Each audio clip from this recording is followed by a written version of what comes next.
ฉันอบเธอไว้ในอ้อมแขนของฉันเธอสวยงามน่าหลงไหลมากกว่าคนอื่นใดเธอคือคนที่ฉันรักเธอคือคนที่ฉันคิดถึง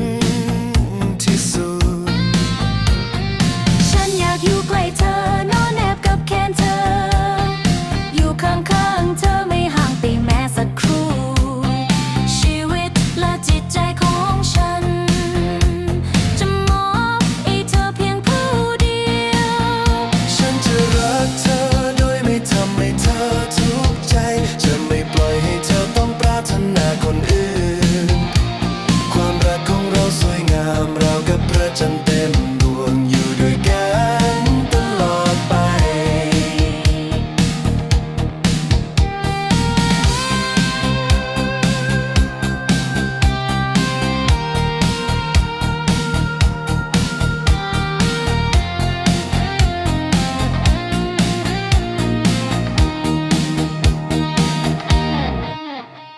ถ้าฉันมีเธอฉันจะอบเธอไว้แน่น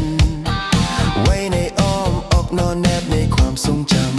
ำฉันจะปกป้องเธอไม่ให้ร้อนแรงจากแสงแดดอยากรักเธออยู่กับเธอเคียงข้างกันจับมือเธอไว้ใช้ภาษาเพื่อให้เธอไม่ให้เธอต้องเหน็ดเหนื่อยจะรักเธอเพียงผู้เดียวฉันจะรักเธอโดยไม่ทำให้เธอทุกข์ใจจะไม่ปล่อยให้ตายท้องปรารถนาคนอื่นความรักของเราสวยงามราวกับพระจันทร์เต็มดวงอยู่ด้วยกันตลอดไป